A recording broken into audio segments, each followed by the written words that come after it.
Hello, soulmates. You're now listening to Peppers of Stories meant to soothe the souls of women everywhere.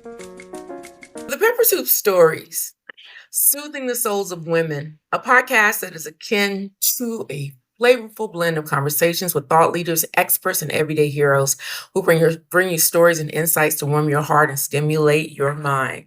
Let's get started and see how to turn peppers into pepper soup.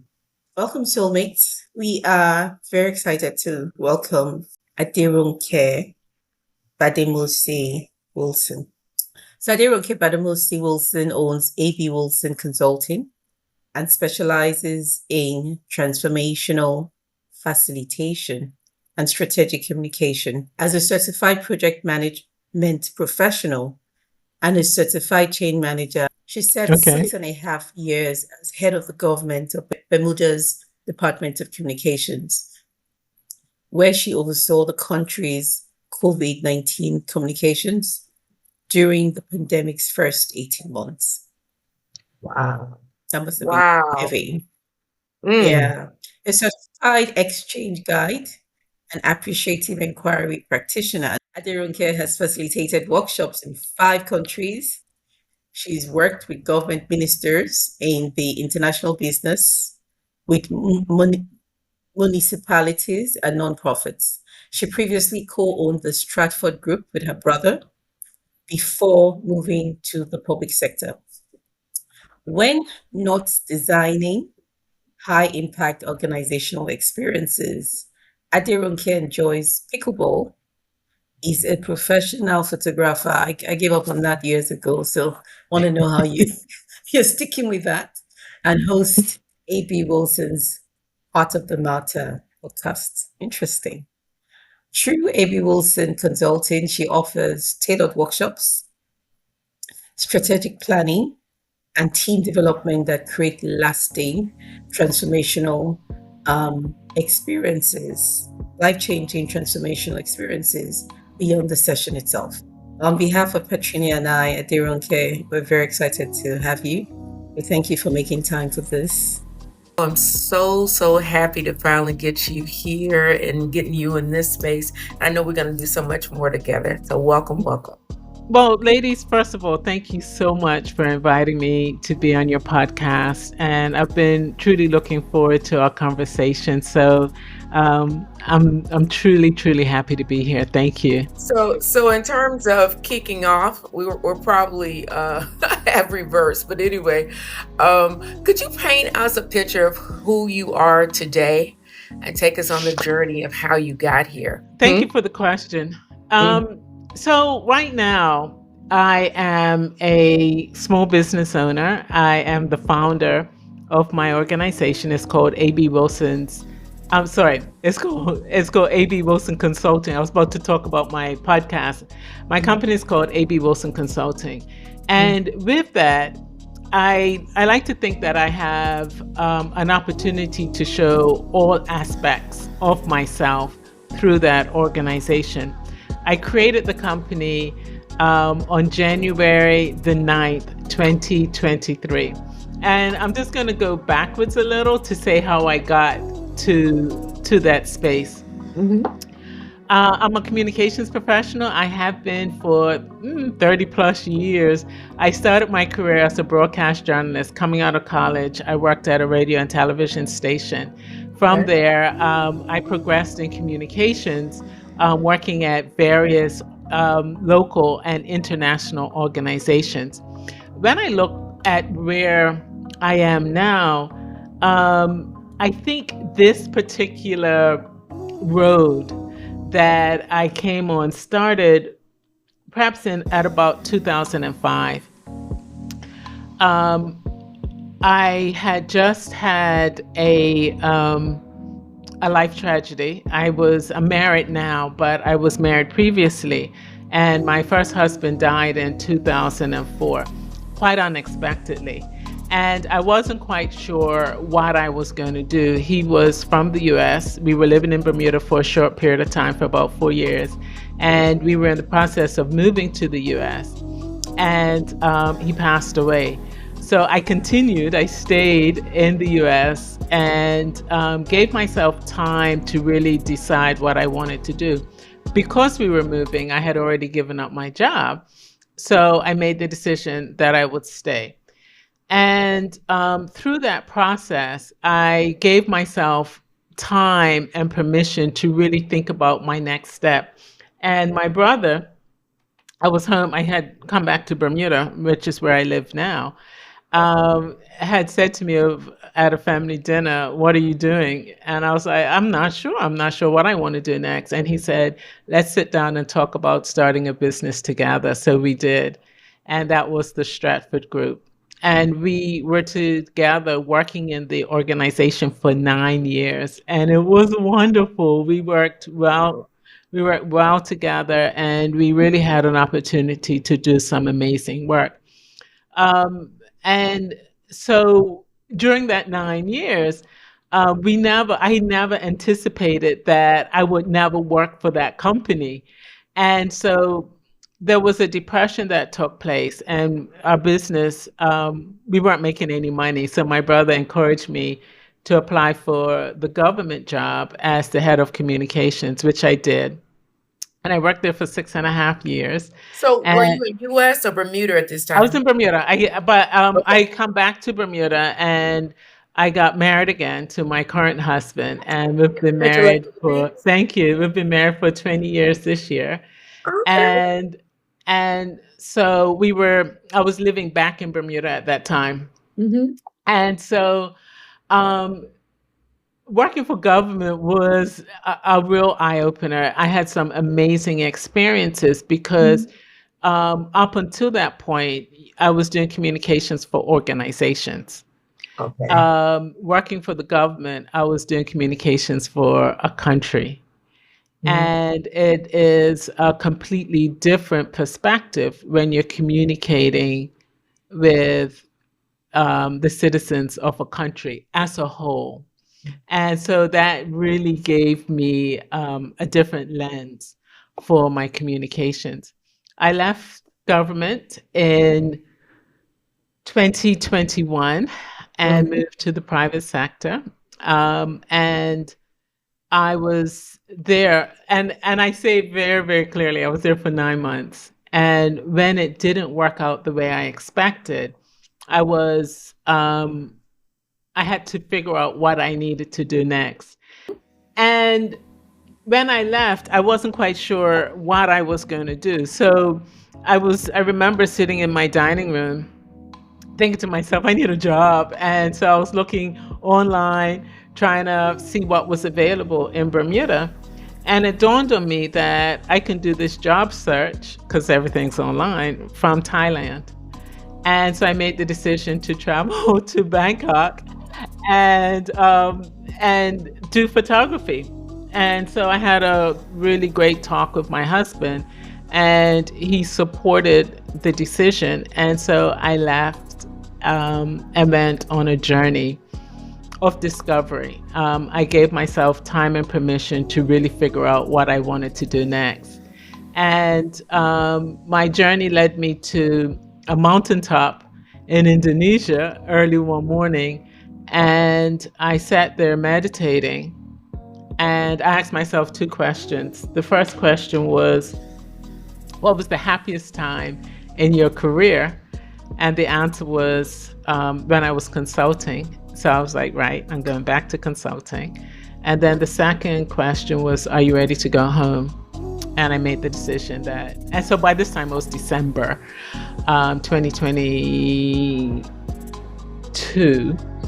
So how long in total did you spend in Thailand and Indonesia in that space? I traveled around Southeast Asia for 3 months.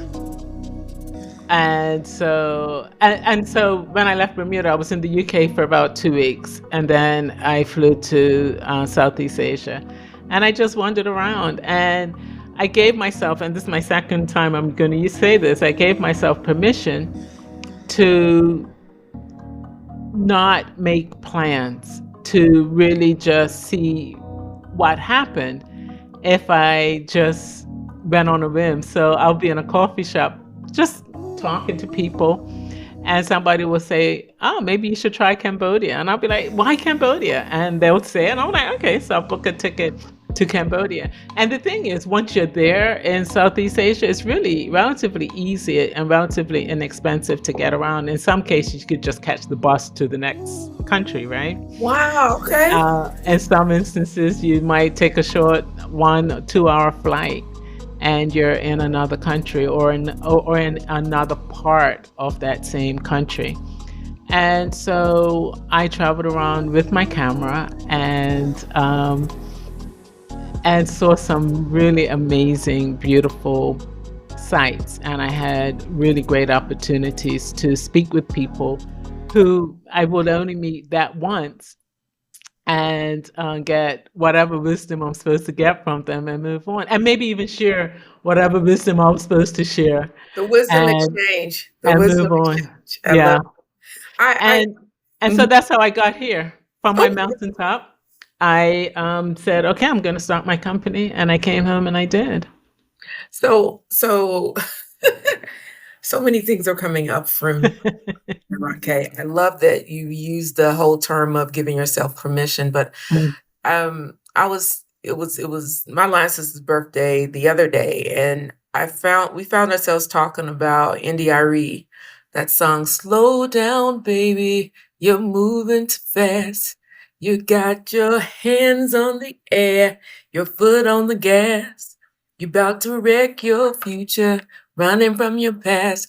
But the key was slow down, baby.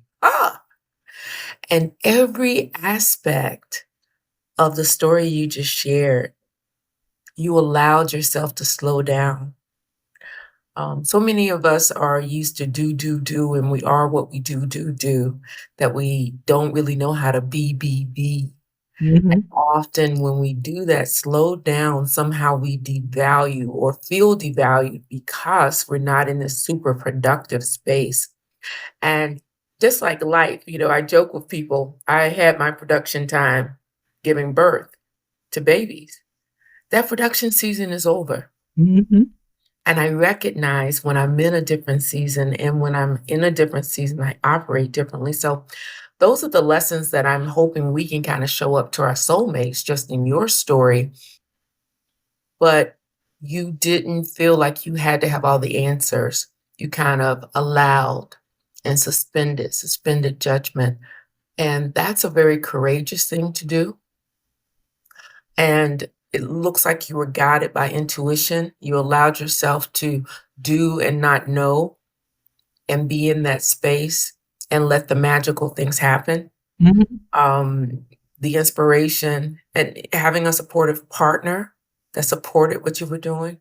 I'd love to hear what the lens change was to go from Stratford Group to government and then to that private sector. So, because we talk about reframing, but we'll circle back. I'll see that question because being able to transfer our skills into different environments is also kind of a success hack, right? How can I use this thing here? All right. But thank you for giving that background. And for our listeners, specifically with the African diaspora connection, please explain how you end up with Aderonke and from Bermuda and have this American thing. And then we be sorority sisters. So I'm representing for a sorority today. So please just link that all up, your multi-global, that part. Okay. So I was born in Bermuda. My mother passed in 2017. She was born in Bermuda. And my father, my biological father, is of Bermuda as well. When I was very young, my mother met and married a Nigerian. And we moved, my mother and I moved from Bermuda to the UK, which is where he was in school studying and living at the time. And so my brothers were born of my stepfather. And so my brothers and I grew up in the UK, but we also spent a lot of time in Bermuda, which is my mom's home. And so from 1 to about 9 or 10, I was living in the UK. From about 10 till about 15, living in Bermuda. And then my later teen years back in the UK. I decided once I moved back to Bermuda when I was about 19, I wanted to go to university in the US. So I applied and went. My brothers made the decision that they were going to go back to the UK and go to university. So they went back to the UK. And so the entire time that they were in school, my mom and I would fly back and forth, going to visit them. And at some point during my career, I really gave thought to where I wanted to be, whether I wanted to go back to the UK, whether I was going to live in the US or live in Bermuda. And at various points along the way, I made the decision that, okay, I'll move. But I somehow, I always end up back in Bermuda, even though I may have made the decision. Yeah. Yeah. And for people who may not know where Bermuda is, because if you're in Bermuda, you always think everybody knows where Bermuda is. But we are a tiny, and when I say tiny, we are a tiny speck in the middle of the Atlantic. Absolutely. Okay, so two friends and I have created a women's retreat. It's called Space to Be.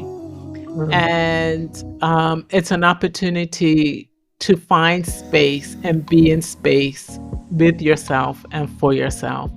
And the two friends, the three of us together, bring really unique talents. Frances is a master yoga therapist. She does yoga therapy. Jessica is a coach, is a certified coach. And what I bring to the table is helping people through whatever change process they're going through by asking overwhelmingly positive questions. So the questions that I ask allow you to tap into maybe what brings you joy, maybe what brings you a sense of belonging and connection. And also through asking those questions, help you to connect with others in a very meaningful way. So that is the retreat that we're having here on October the 4th in Bermuda. If you and others are interested in joining me, joining us, send me an email and we will get you the information. And this is going to be our first one, right? And so it is my hope that this will grow into something bigger than what we're creating. For this first one, we only have 30 spaces because the space that we very deliberately chose, we wanted to be comfortable for those who are participating. And so we're having 30, and I think 30 is a nice size for us to have that level of intimacy. So if you're interested, let me know sooner rather than later. Looks like you're creating a retreat that models the life process that you've lived. That's the irony that I see. I like to think so because the lessons that I've learned along the way, when I was in my 40s, maybe 30s, 40s, and 50s, I never used to say my age. And now I'm like, what the heck? I'm 61, right? And I've learned so much along the way, but I don't believe that I have answers. What I like to think is I help create questions that people find their own answers. And the process that I use, which you mentioned in my bio, appreciative inquiry, the philosophy is you start with overwhelmingly positive questions. And when you go into an organization, what you know as a consultant, the first question you ask begins the change process for that organization. So from an appreciative inquiry perspective, why not start with an overwhelmingly positive question if you're going to begin the change? And what we also know is the more positive the question, the more positive and long lasting the change. And so that is what I bring to the table as I ask the types of questions that I ask around any change process that I do within organizations. And the change, it may not even be something that you deliberately set out to change. Like an organization may say, oh, we want to do some team building and we want to do this or that. And I get an understanding of what success looks like. What does success look like in a month and 6 months in a year? And then we move in that direction. What we know from appreciative inquiry is that everybody in the room has something to contribute. And so if we're going to do team building, or as I like to think, team enhancement, because you already have a team, right? The team is already there. We ask the participants to describe a team that they've been a part of that has been extremely successful. And everybody's, whether it's a softball or baseball team, a soccer team, a team that was tasked to do, paint a house or whatever team you were on that you felt were successful, you get to describe to another person. That starts the energy flowing. And from that, we're able to pick out the elements. So if I say a team that I was on, we were tasked with building a website for an organization, right? And we did it and we were successful. What are the elements that made you successful? So you tease that out and we put them up on the board. And you see things like commitment, dedication, the fact that we were on time, we had minutes, we did this, we did that. And you're able to pull all those things from the people in the room, right? The people in the room are saying these things. Mm-hmm. And then the next question is, how do you pull that, all those things that make a strong team? How do we pull those elements into the team we have here today? Jay, I see you have a question. Yeah, I love the storytelling, and I actually have 2 questions for you, Aderonke. When Patrenia talked about your history, your eclectic mix, I was very excited to meet you. So thank you for sharing your intro with a lot of context. So the first one is the piece on appreciative inquiry.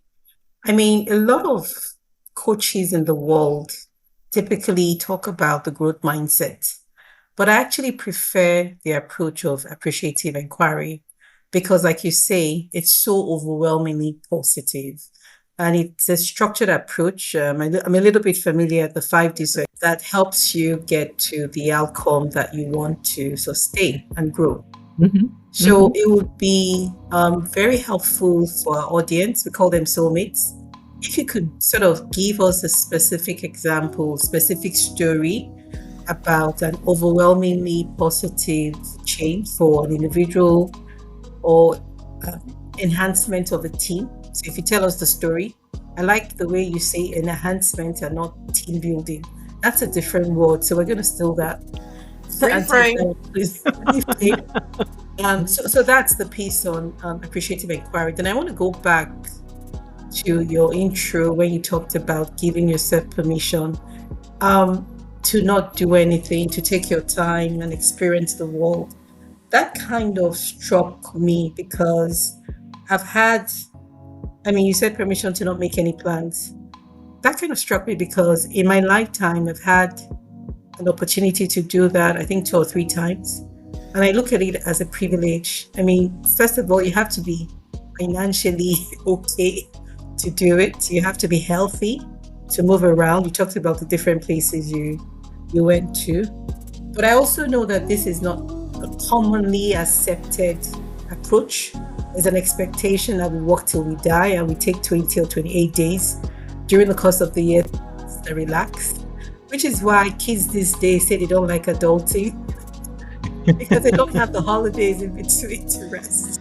Yes. Spring break and all of that. So I'm very curious about Maybe to put it simply, the kind of resistance you may have faced that you decided to In overwhelmingly the first overlook. instance, when my first husband passed away, it was grief.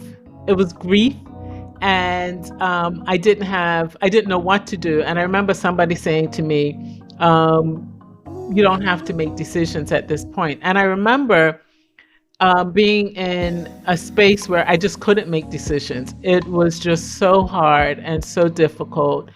And when somebody dies, you've got so many decisions to make: the funeral, this, that, the other. Like you have so much coming at you.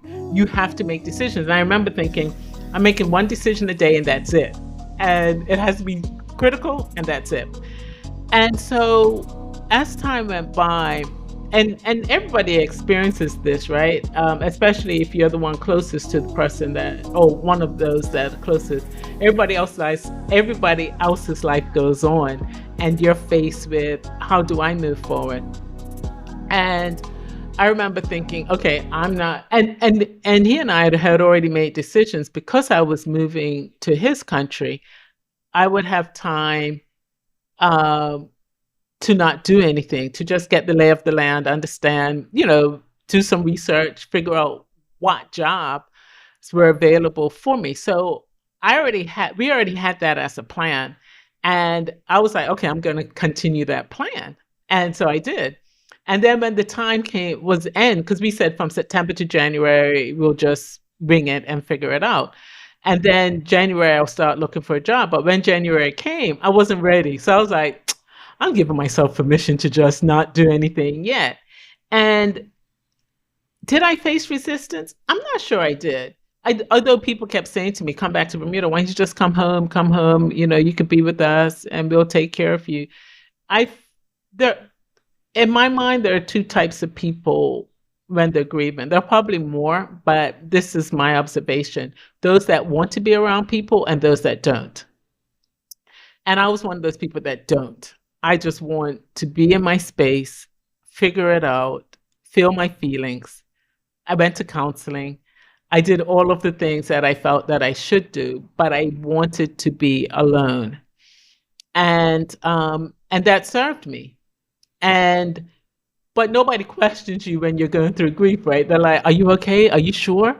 And so I didn't really face resistance. Although people did say, well, when are you going back to work? And I'm like, I do need to go back to work, but not just yet.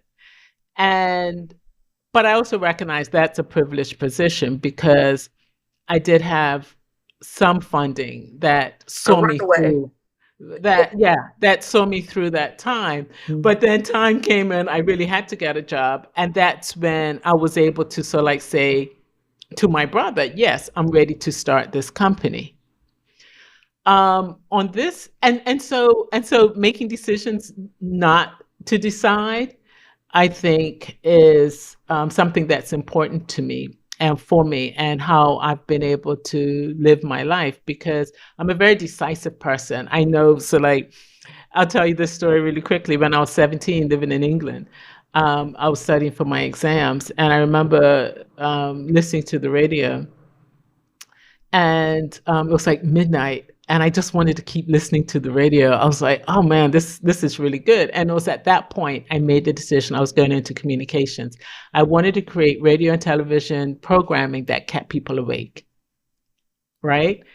And force them to force themselves to turn off the radio. And this is a time before Netflix, right? So that's we're talking about the 1980s, and before streaming was even a word, other than to do with water, right?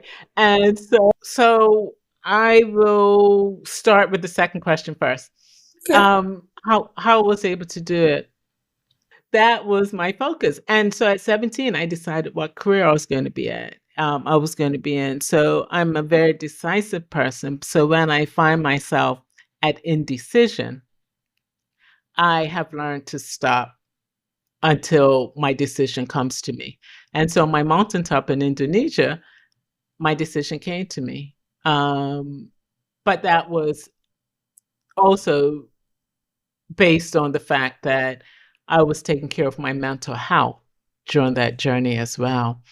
One of the things that I recognized that I absolutely needed was time to process the pandemic. I had been working through the pandemic with many others, not having days off, working 10, 12 hours, 14 hours a day, um, and facing it head on. And so when people say to me, oh, this happened on this date, this happened on this day, I don't remember dates, because when you're in it, you're just in it, and you're just flowing. And you know that what you're doing, my team and I and others, were saving lives. And so you don't have time to process that, right? And so that break gave me time to process and check my mental health. And so I didn't get resistance from that either, because it was a journey for me to make myself better. To go to your first question. So did I answer that question, Jay? Brilliant. Definitely. Thank you. So then to go back to your first question on the success that I've had. So I was managing a department, and one of the things that I did when I went in was interview everybody on my team. And I started with overwhelmingly positive questions. Tell me about the best thing about being here. Tell me about your best work. And so I got an understanding of what the best looked like for them. A question that I really love to ask is, what would you like more of? Right? And that is, in my mind, better than asking what's not working. Because you can say, I don't know what's going on, and I need more information. And me as a manager, I may say, I'm gonna flood you with the information. I'm gonna send you emails morning, noon, and night. But if you say, and so that's saying what's wrong, but that doesn't necessarily get to the answer of what that person needs. So if you ask, what would you like more of? That person may say, well, I think when we have meetings, it's really good. I get to hear from everybody on the team, and we get to know what's going on. So as opposed to saying, I don't know what's going on, I need more information, asking, what would you like more of? I can address that. Yeah, and so just to hit our pepper soup analogy, you taste and say, this is too salty. That doesn't tell you what needs to be added to make it Right. better. Yeah. What do we need more of right now? What do we need more of? And I think some people don't have that critical capacity to process that way. So I love the way what you've described is a way to ask a question in a way to get a very holistic and imaginative and visualization oriented. You're now planting the seed, because, in LMP, as soon as I pull my brain back to come up with that memory, I'm now in that space and it's feeling good. And all of those good feelings and endorphins are going to begin to flow. I'm going to be now more open to all that we're presented. So over to you, Jay. Just kind of hit me. That I can answer? I love what you said, because what I want to do with this is, when I'm having my skip level meetings, I have a team of 41 people. Seven people report directly to me, and there are many other people below. I'm going to use appreciative inquiry to ask them. I'm going to use it to check in on them, because the positive energy you've just given me, and I'm sure the audience, is so powerful. I'm going to use it when I go somewhere new, because I think the world is too polarized and too divisive and quite negative these days, where we're always talking about, the things that are opportunities, that are wrong. So What's wrong? what's wrong? I mean, in Nigeria, when you have pepper soup and it's too salty, you can actually put yam in it. The yam would absorb the salt. The potato will absorb the salt.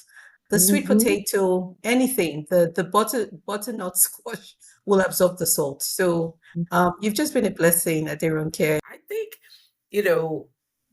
I feel very good about what you shared today. You've helped to define, appreciative inquiry. It is definitely a framework for reframing peppers, using our appreciative Yes. inquiry. Yeah. Your life is a model of that. Everything that you've kind of brought forward is like awesome. The retreat, we've talked about that, which is just a simulation of your life experience condensed into a retreat. So Yeah. it's like layers upon layers. You have so much redundancy that your authenticity is absolutely unmissable. And I'm just kind of sitting Thank in you. that warm hug. So thank you for hugging us warmly. And I feel it. Okay. Is there anything on your heart that you feel like the soulmates need to know, should know about you, or any insights that maybe you've even had? You know what? I'll double back to the lens question. Some people take roles, work in a job, often do the same thing in, out, day in, day out. And then something significant happens. Look at the headlines. Over 300,000 Black women have lost jobs in the last 6 months. And that's a pepper when you lose your job. I have a belief, and I'm just going to ask the question to kind of test where you are.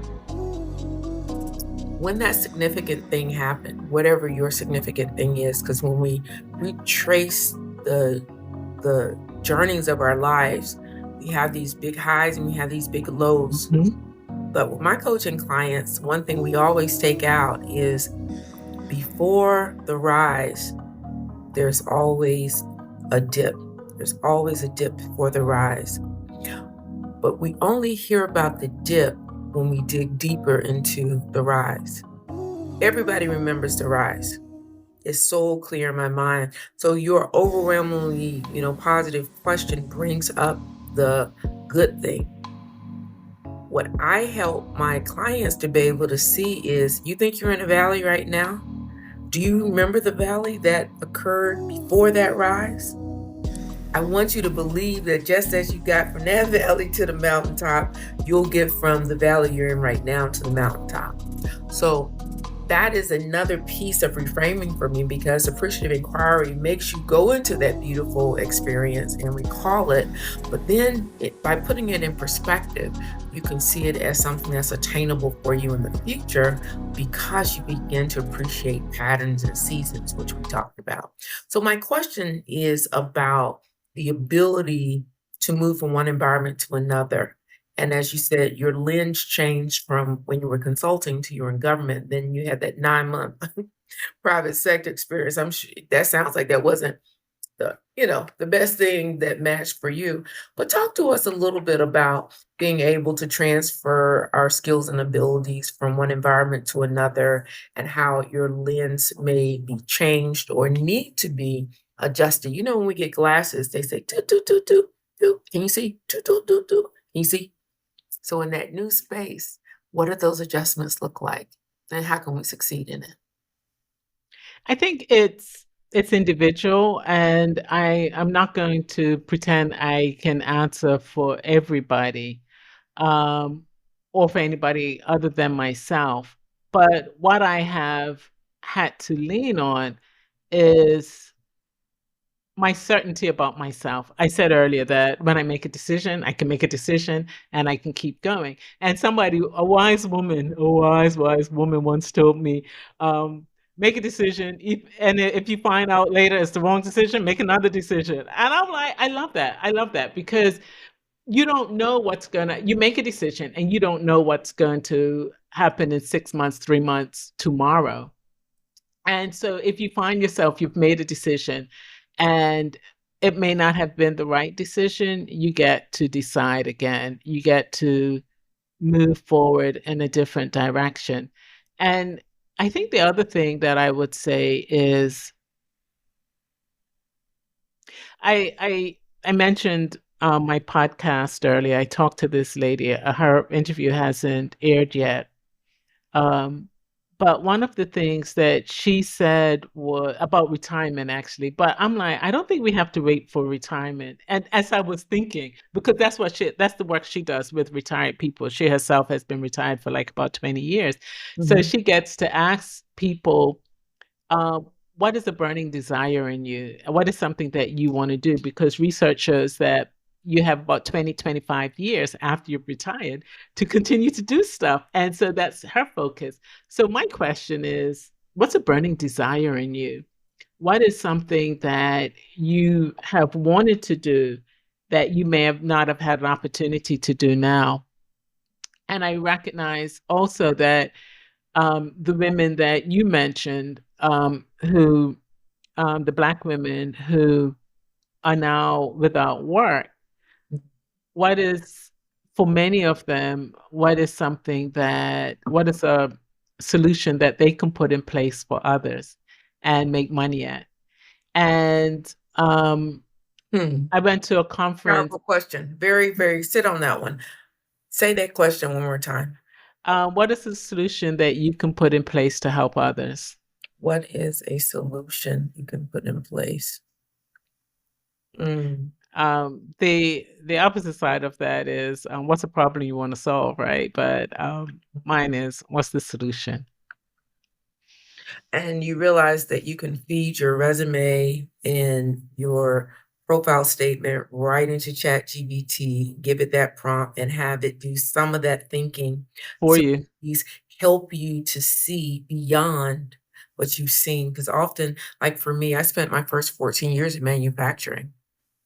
For me to actually believe that I could transfer that first into the banking industry, I went and worked in a startup first. I was a executive in a startup bank from building motorcycles, right? Yes. From that, I was a partner in a consulting firm doing learning organizational development. Then I went and ran a corporate real estate function in the oil and gas business. So there is a belief about reinvention and the transferability, but you must take the inventory of what problems do I love, what solutions can I bring in place, and also the how in the process, because the how in the process will drill you back to an inventory of your strengths, Mm-hmm. skills, and Mm-hmm. your abilities. So And Patrina, I also want to add, because this has always been important for me, what you enjoy doing along with your skills, because there are many things on many skills that I have attained over the years that I don't want to do now. girl, yes, yes, And yes, and yes. and I'm like, no, I don't want to do that. So it doesn't go on my resume. It doesn't go into ChatGPT. It doesn't go anywhere. I just park it over here, and I'm like, I can forget about that. But it's a muscle that if I need to lean into, I know it's there, but I don't necessarily want it to be my day to day.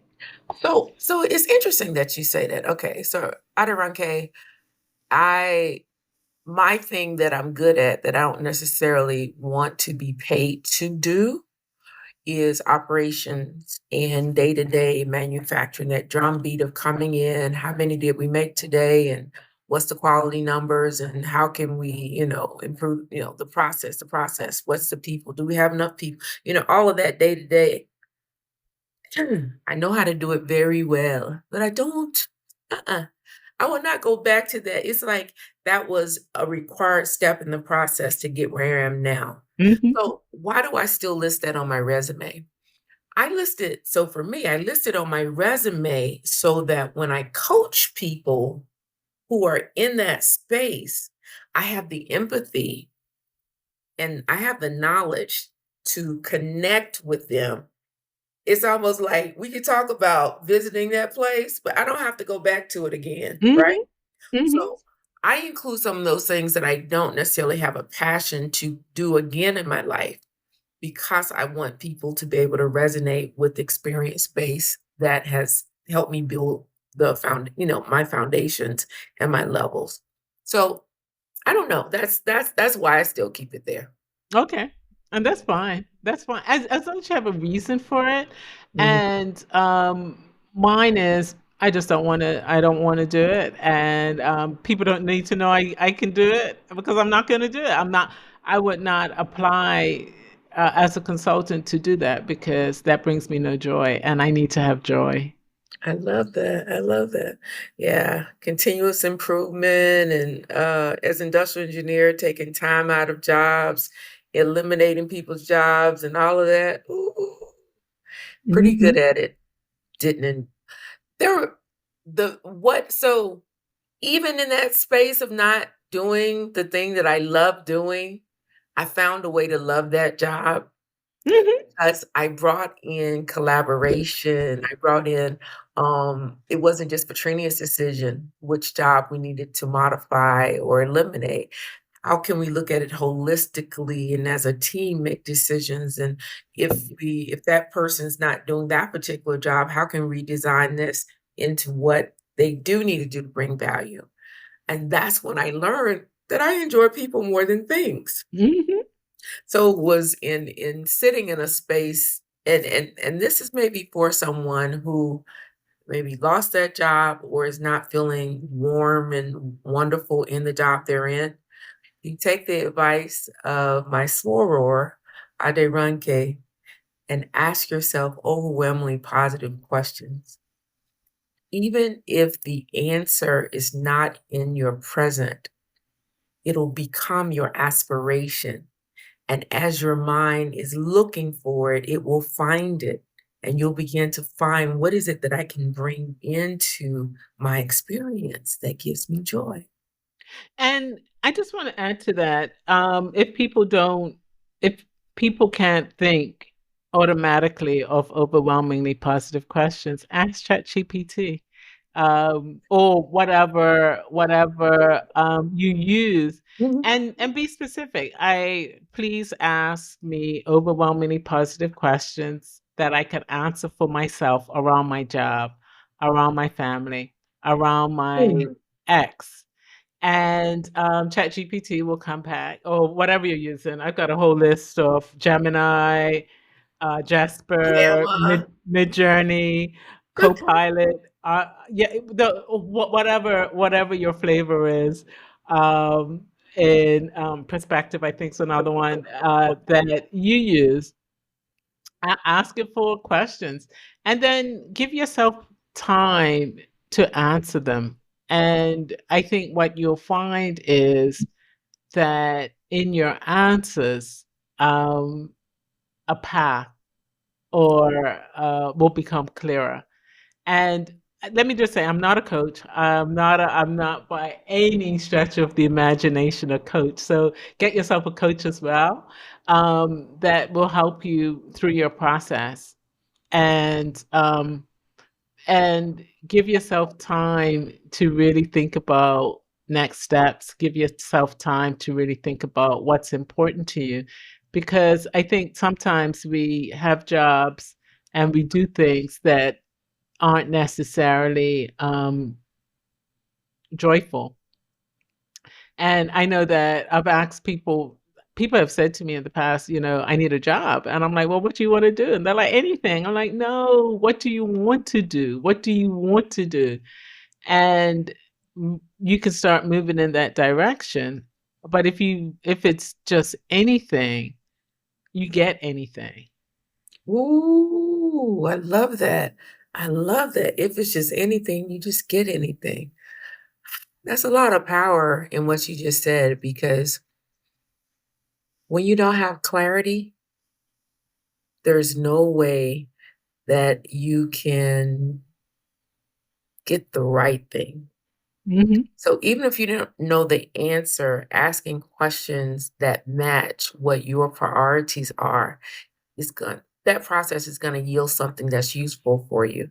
Yeah. If anything's okay, then here's this old shoe. Go work on that. How about that for a job?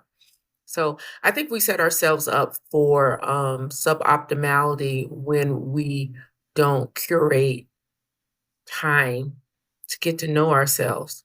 One of the things I made note of, and well, anyway, I wasn't going to say anything. What I made note of is that you have a very clear understanding that you needed to be alone. Yes. I was in a Yeah. conversation yesterday and just kind of connected around the room. A lot of people don't want to be alone. if I'm alone, then I'm forced to face my thoughts. I'm forced to face this and that. And I'd rather just turn up the music or turn up the stream and block that all out. Because if I release the genie, I've got to deal with the outcome of that.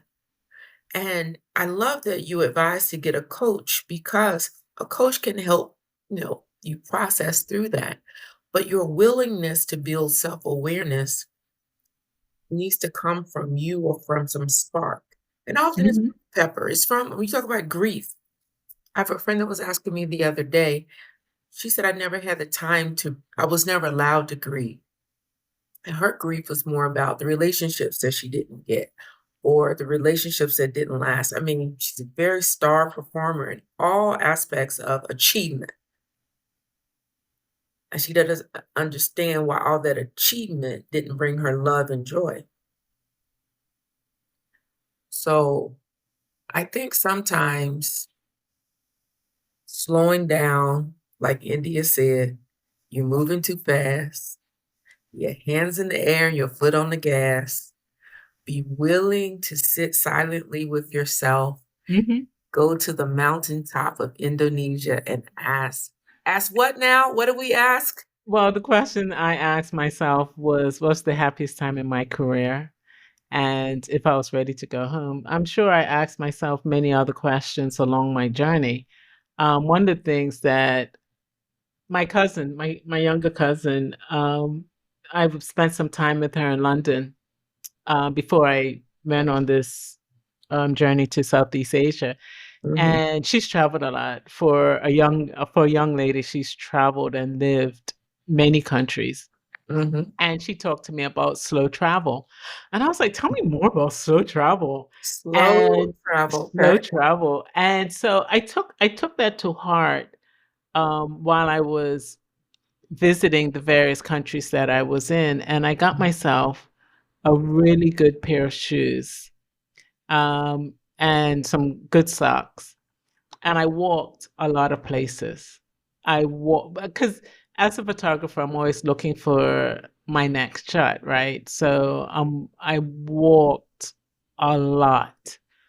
And that for me was slow travel. That for me was the ability to look around me, but also look within as I was looking for an image.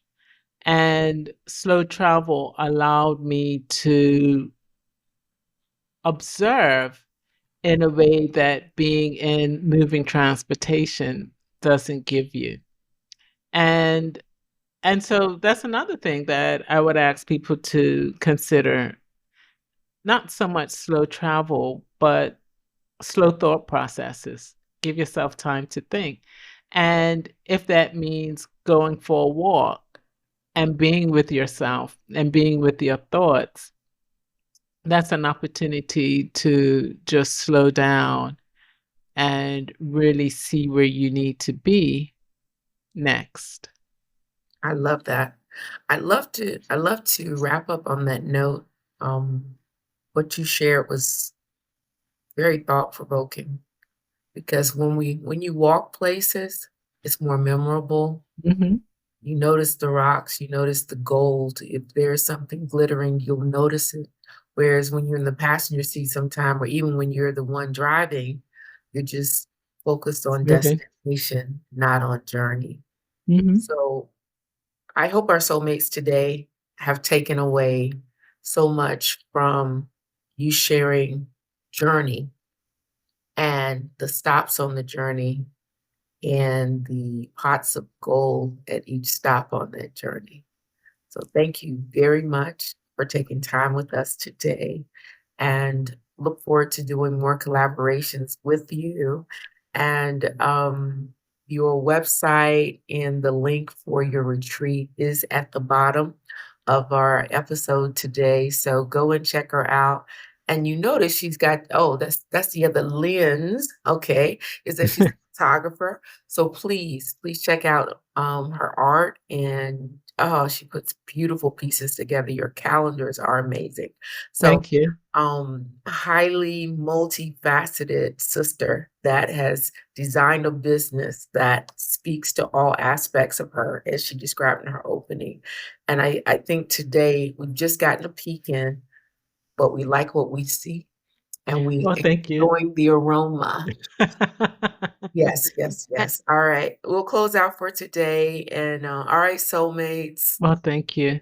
let's look at your peppers. Let's take perspective on the pepper, ask overwhelmingly positive questions about the Mhm. pepper, and figure out your path to transforming it into pepper soup. Till we meet next time. Bye-bye.